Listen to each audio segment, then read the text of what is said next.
Hey Riley, good to see you again. Yep. So hopefully with this video or this appointment, we'll get your financial situation, your problem. We'll get it all narrowed down to where you're comfortable with knowing your finances are right where you want them to be, and we meet your end goal where you know you need to know where your money goes every month, and you want some money left over in your bank account. Mm-hmm. So a lot of times this problem, what comes to me when you say, well, I don't know where my money goes, is, well, you're not keeping track of it. I'm sure you don't have a checkbook anymore. You probably just... No, I just look at my bank account and see how much money's in it and go from there. Just have a Yeah. debit and credit card. I have probably. a general idea of what I need to spend for my house payment and bills, but Mm-hmm. I sometimes have to wait and put off a bill every once in a while because I don't have enough money yet. Okay. So, you're not really just looking at your bank account, so you probably don't keep a checkbook, is what I'm No, assuming. I don't. No checkbook. Mm-mm. Do you write checks anymore at all? Yeah, for some of the bills I'll write checks. Some of the bills, okay. But mostly just debit and credit card, you think? Yeah, mostly, yeah. A lot of online paying bills. Mm-hmm. Okay. Okay, so a good budgeting tool for what they used back in the previous years, like our moms and dads and our grandpa and grandmas, it was just a simple checkbook. Mm-hmm. They didn't have debit or credit. They wrote a check, wrote down, and kept track of where their money was, what their balance was. Mm-hmm. And so where you go and you see this is your money and you kind of have that in the back of your mind, well, you're not necessarily thinking about all your bills and everything. So you might say, oh, I have lots of money. I can go spend $10 here and $10 there. And so really we need to keep track of your money a lot better. So I think the best way for what I've experienced is probably a budget. And there's lots of different ways you can do a budget. Okay. If you think that's a good way to go. Yeah. Yeah. As long as I plans it out and I can know where my money's going. Yeah. Okay. Cool. I should probably do that. Probably should have been doing it, but. Okay. So there's lots of different kinds, and I'll give you a few examples, and maybe you can pick out one that you like the best. So the first one is you get an Excel sheet. A lot of people do this. You write out your monthly income, you write out all your bills, and you plan it out that way, and pretty much you link the whole spreadsheet together. So if you end up having your monthly income change, you type that in, and if you have a bill change from month to month, you could type that in.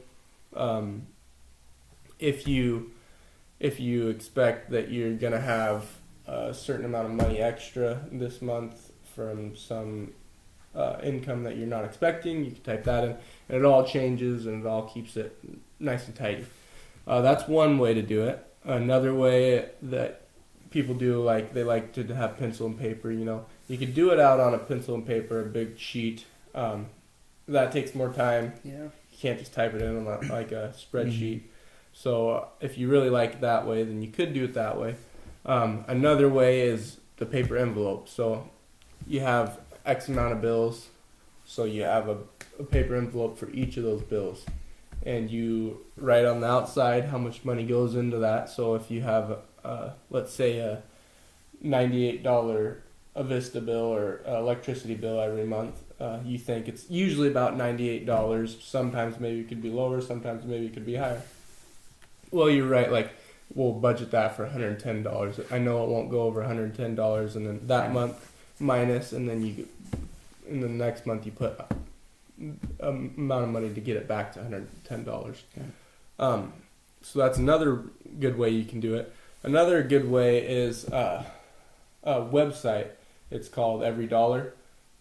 It's pretty much a lot like the Excel way if you wanted to do it that way, but it's free.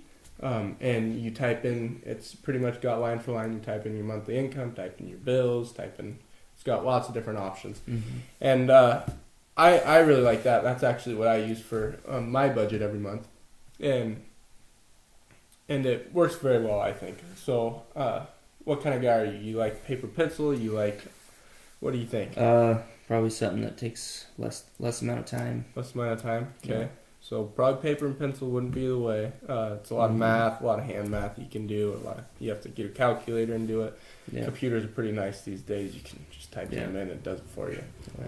So, do you think you would be an Excel kind of guy, or do you think you would like to just try one of these apps I you don't can know get Excel on? as good as I should, but so it's probably one of the apps or every Okay. dollar. Okay, so we'll try one of these apps then. So I actually have one of these apps up here. So this is every dollar. Okay. And you can, excuse me 1 second. You can put your income in here. So your income from month to month. So like this month would be November, we're at the tail end, but so you'd put in your monthly income for this month, November, and you can put in like if you're gonna get a bonus, you can put in if somebody owes you money. It's nice and easy. Just type it in. And then it's got a big section for your bills. Same thing, you just type in your bills.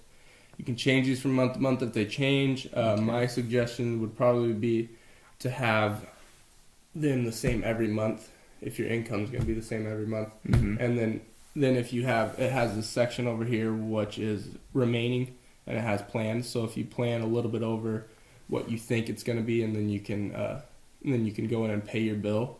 And if it's a little bit less, you'll have a dollar amount remaining every month. And then you'll have you can add on a bunch of different tabs where, like here, we got food, so like your groceries, and if you go out and eat every month, you have a fixed amount where you can do that. And then also you can put in like disposable money. So lots of times you'll have all your bills and all your income, but you'll want to go and have a beer with the guys or something. And you don't really know where to put that. You could put it in your groceries, or you could have another section of just like let's just say fun money. Okay. Where you get a certain amount where you can spend to do that every month. Okay. So I see you brought all your income and all your bills. Yep. And you added them up. Nice. So over here we got your income at $4,200, and all your bills we're looking at $2,527.97. So after you these are all your fixed bills, correct? So they might change a little bit, like your energy bill probably, your cars, they'll probably stay the same. Most of it will stay the same every month. Yeah. But like your city bill and your energy bill might change a little bit. And then I see you got a gas bill too. So do you think these would be overestimated? They're pretty close. Pretty close. So maybe when we go in here, we'll set out a fixed amount where we're overestimating a little bit. So we're not going to get behind. Okay. So I see that. What I would suggest is so like eating out in your groceries, like everything you're gonna eat. I put that together personally. You can separate that if you want, or you can leave it together. Whatever you. Okay. What do you think? Probably keep it together. You think keep it together? Groceries and eating out. Okay. So what kind of? So we got, after all your bills, we got $1,672.06. So what do you think you want to take out for that? What do you think you guys consume every month, you and your wife? Probably $500 about.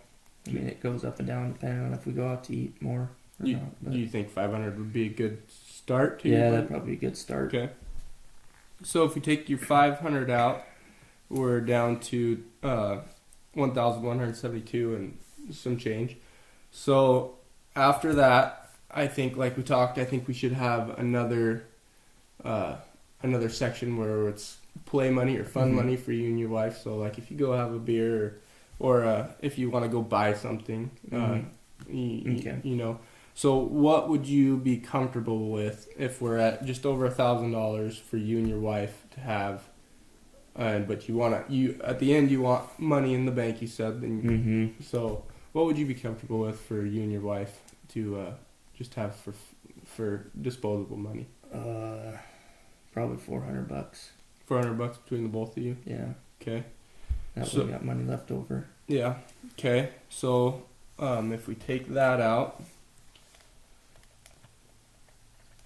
we'll be right at $772 and a little bit of change, 3 cents.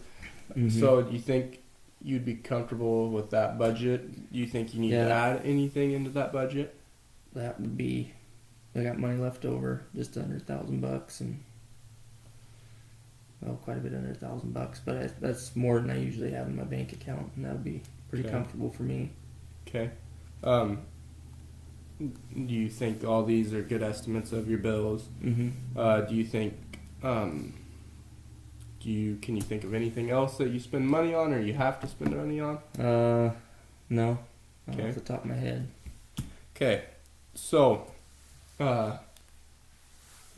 we got this format laid out. All you have to do is go plug these into your every dollar. Okay. Every dollar. Let me grab this really quick, so maybe you can see it. Hopefully, if not, she can log on and look at it.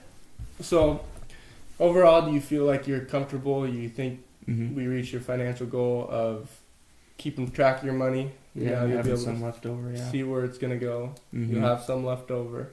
Yeah, I just gotta stick to the plan now, right? Yep.